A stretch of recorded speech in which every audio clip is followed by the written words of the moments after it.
Sign up. We'll help you get home. We'll give you an airline ticket.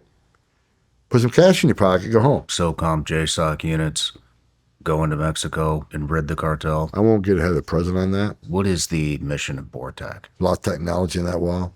Will we see a completion to the wall that... If you're in the country league, go on your own. Go on the CBP home app now. Sign up. We'll help you get home. We'll give you an airline ticket. Put some cash in your pocket. Go home. It'd be a huge cost savings to American taxpayers. That way, you can come back maybe in the future on our legal program, maybe as a visitor, maybe as a student. Maybe you have a U.S. citizen child that can petition for you someday, alien relative. But if we have to go search for you and go through the whole process, having you formally deported, there's certain bars placed on you statutorily.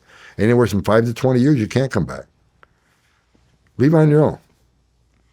Get your affairs in order, work with ICE, and leave on your own. What would you like to see DOD do? Would you like to see SOCOM JSOC units go into Mexico and rid the cartel? I won't get ahead of the president on that. But I don't think the cartels are going to go away without U.S. involvement.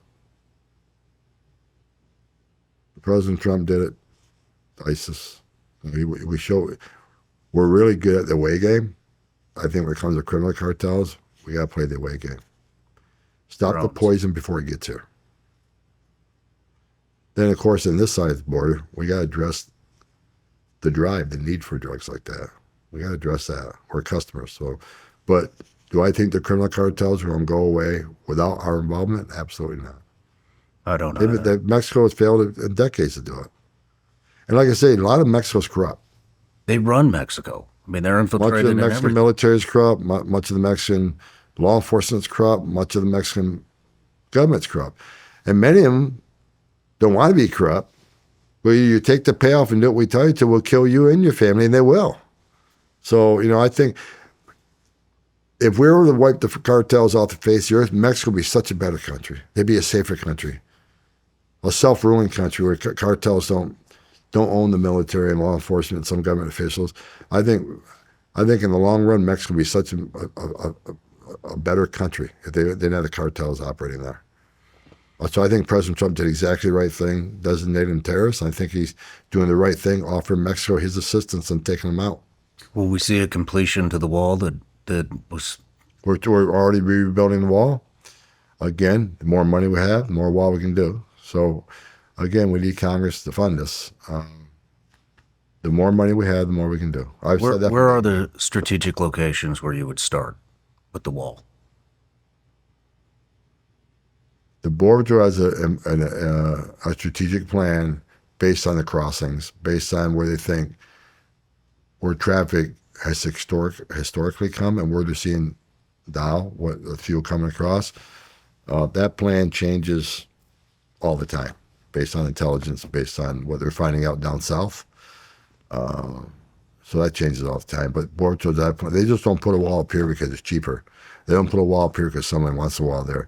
Border Patrol actually has a strategic plan built on intelligence and crossings, information from the smuggling cartels about where their activities are switching to. Then they'll place a wall where it makes the most sense. I don't want to give specifics because that specifics will change next month. Gotcha. Well, there's places where the wall can't be built, right? Like in the national parks, where we need more technology there because you can't build a wall like this. There are some areas where there's natural cliffs. Well, that's where you put, anti-drone technology and more technology. What the Biden administration did when they stopped building the wall, even some of the wall that was built, they wouldn't even finish the technology inside that wall, smart technology that allowed agents to communicate, allows agents to run quick records checks. You approach that wall, you dig under that wall, you climb that wall. Well, no. There's a lot of technology in that wall. They stopped the technology in that wall. There's places on the border agents can't talk to one another. So not only we got to finish technology in some of the existing wall, but we're building more smart wall. Smart walls, it's a wall system. It's just not a wall. A lot of technology in that wall. You got access to that wall, pathways that agents can respond quickly. So there's a lot to it, but we're already starting to rebuild it. We're also putting, I think, we're already doing 75 miles of buoy barriers in the river, which are very effective. What are those? They're buoys that float in the middle of the Rio Grande, and almost impossible to get over. And underneath it, there's a fencing underneath it goes all the way to the soil. They're a game changer. On Trump 45, we looked at that technology. We liked it. Of course, then the election happened, never happened. But now I think they're putting 75 miles of it in more. And that's right on the water. So people stop. They see the barrier. Most will not attempt to cross, which means less drowned. A lot of people drown in that river every year. So when they see that barrier, it saves lives, and less people want to take that barrier on. I mean, a lot of illegal aliens die in that river.